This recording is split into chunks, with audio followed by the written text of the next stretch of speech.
Okay, good day to everyone. And in this session, we are going to discuss the other parts of the first half of chapter 1. Now, in the previous video, we talked about the background of the study. For today, we will deal with the purpose of the study, the research questions, and the theoretical framework.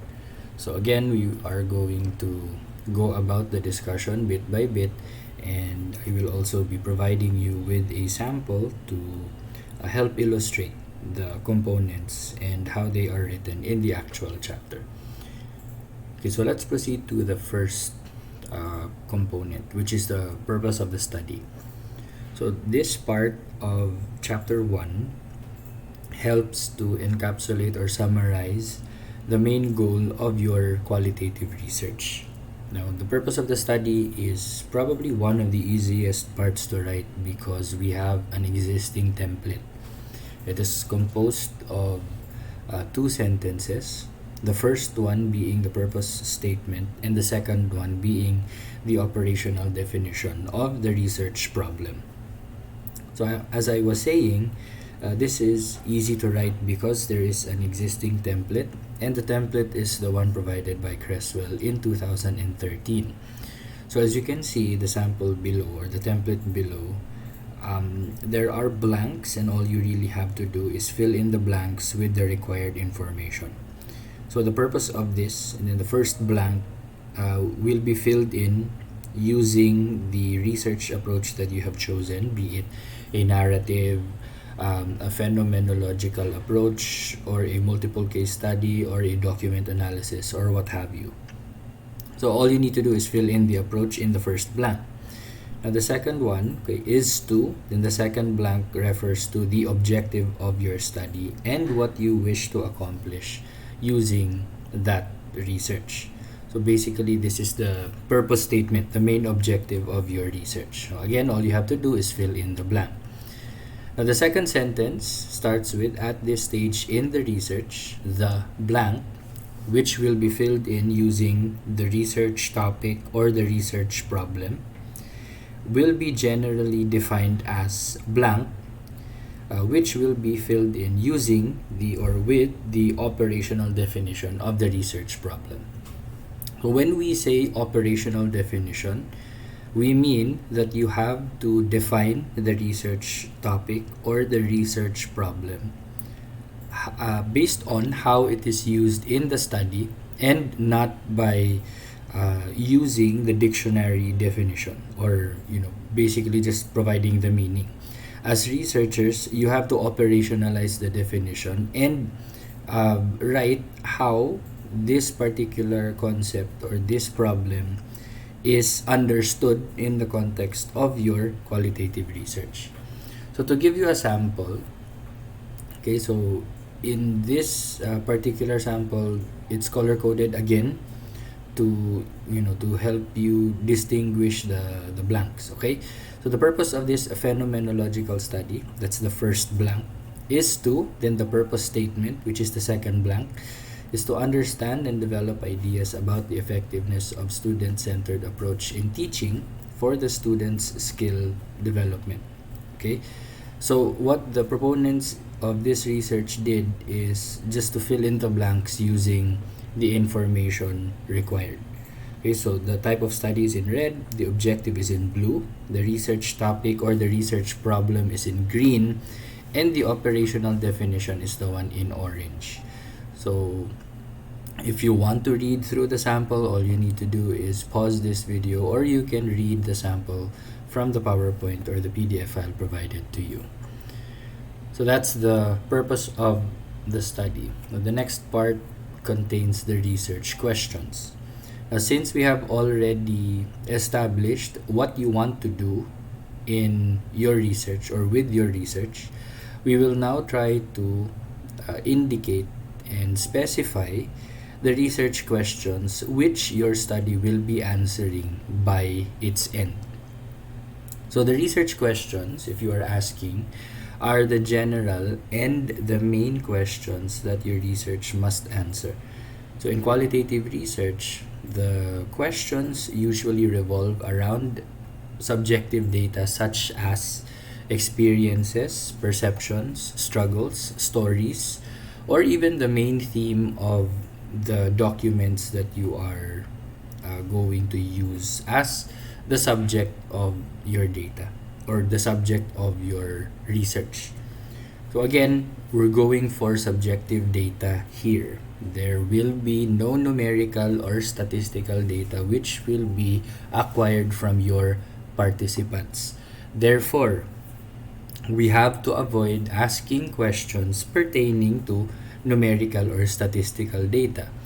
Some examples of those types of questions would be those containing the phrases, is there a significant difference? Is there a significant relationship? What is the average? So on and so forth. Those pertain to numerical or statistical data. Okay, we are going for experiences, perceptions, struggles, challenges, and what have you. So to give you a sample, okay, there will be a sample provided in the next slide. Okay, so please remember that this part contains two components. The first component is a very short statement which is going to contain the main objective of the study, the same one that you placed in the second blank in the purpose of the study. And the second part or the second component is going to contain the research questions. So you might be asking, how many research questions do we need to ask? Generally, there are 2 to 3 research questions asked by the proponents. Okay, again, these are general questions and not very specific questions. General questions. Why are they general questions? Because these research questions will be used as the basis for the questions which you as the researchers will include in your qualitative research instruments. So these are the general parts or the general inquiries which you will use to develop your specific questions found in your research instruments, be it a questionnaire or an interview guide. So again, talking about the sample, here is one sample still from the same research. Okay, so as I said, there are two main components, the main objective and the research question. So the main objective is the first component. Okay, it is here in the sample, and under the main objective or below it we find the two research questions which are used by the proponents. Now, if you can observe and if you can pause this video, you will see that the research questions are very, very general. They are not asking very specific questions or very specific events. They are going for a very broad approach in asking the research questions. So once that's done, okay, we've covered the purpose of the study and the research questions. We now proceed to the last component for this session, which is the theoretical framework. So what's the definition? Okay, how do we understand the theoretical framework? Now, the theoretical framework contains the different theories that will assist the proponents or you, the authors of the research, in interpreting results. That's one possibility. Or you could also use these theories to understand and interpret the behavior of the participants. That's the second possibility. Or the third, you could also use these theories to understand and interpret the contents of the documents which you used as the subject of your study. So there are three possible areas where the theories will be utilized. So why do we use theories? Well, this is so you are able to ground your study in academic work.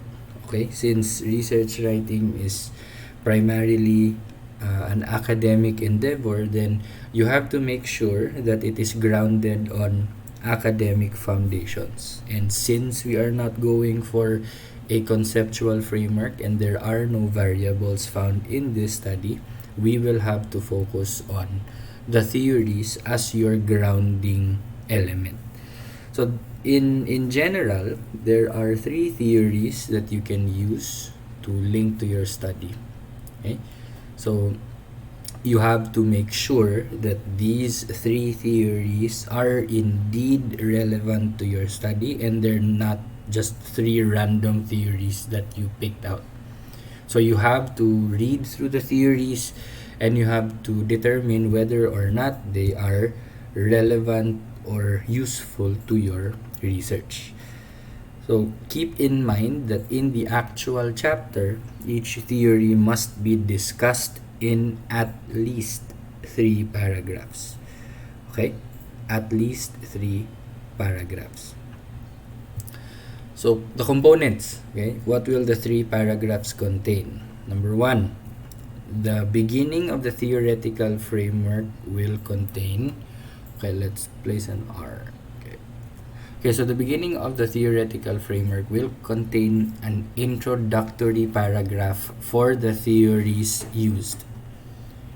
Okay, you have to make sure that you are going to introduce all of the theories that you are going to discuss in this part of the chapter. The second component is the name of the theory, the name of the proponents. You have to include the date of the publishing, the date when the theory was published. You also have to discuss the definition of the theory. Again, this is your discussion of the theory, okay, a paraphrased version. So do not copy and paste. You also need to discuss the nature of the theory. Okay, how does it work? Next, you have the relevance of the theory to your study. Okay, this is a separate paragraph. You have to connect the theory to your study and discuss how the theory will be used. And finally, this is always a must, do not forget to cite your sources. Okay, so I will be showing you a sample. Again, you can pause this video if you want to read through the actual paragraphs. But in the first paragraph, this is the introductory paragraph, again containing all the theories which are used in this part of the chapter. The second component here, okay, the discussion of the theory. Okay, this is theory number 1, the constructivist theory. As I said, there are 3 theories. Okay, so this is the first theory, and this is the sample that we will be using. I'm not going to show you the discussion of all the theories. Instead, I'll just show you one sample, and then you can just replicate the process with the rest of the theories. So theory number 1, the constructivist theory, that's the name of the theory. The definition of the theory is also given. That's the first sentence. The name of the proponent is also stated there, Lev Vygotsky, and the year when the theory was published is also there. Okay, that's 1978. The third sentence here is just the extension of the definition of the theory, and then the citation of the source is found at the end. Okay, so that's the first paragraph under constructivist theory. This is the second paragraph, okay, under the same theory. This discusses the nature of the theory, how it works. Okay, what are the specific components of the theory, if that is applicable. Again, you can just pause the video if you want to read through the whole paragraph. Now, finally, we have the third paragraph under the same theory, which is constructivist theory. And this is going to discuss the relevance of the theory to the study. Okay, how are you going to use the constructivist theory, or basically whatever theory you plan on using. For this example, the proponents discussed how they plan on using the constructivist theory in their study. So again, that's 3 paragraphs. We have the first paragraph right here under constructivist theory, the second paragraph, and the third paragraph. So since there are 3 theories in total, each containing at least 3 paragraphs, then with the additional introductory paragraph at the beginning of the theoretical framework, Then we are talking about approximately 10 paragraphs at the very least for the theoretical framework portion.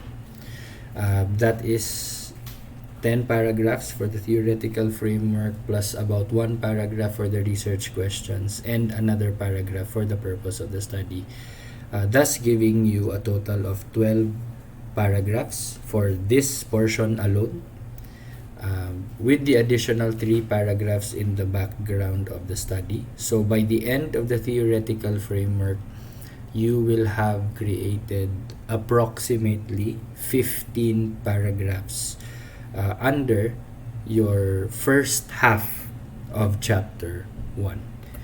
So for my citation, again, I used the study or the research, the qualitative research completed by my students during the alpha batch. Okay, so that's Asna et al. Okay, so I have asked for their permission to use their study as the sample. So basically that wraps up the discussion for the remaining parts for the first half of chapter 1. In the next video, we'll talk about the second half of chapter 1 and the subcomponents of each part under those components. Okay, so see you in the next video. I hope you have learned a lot from this session. Till then, toodles.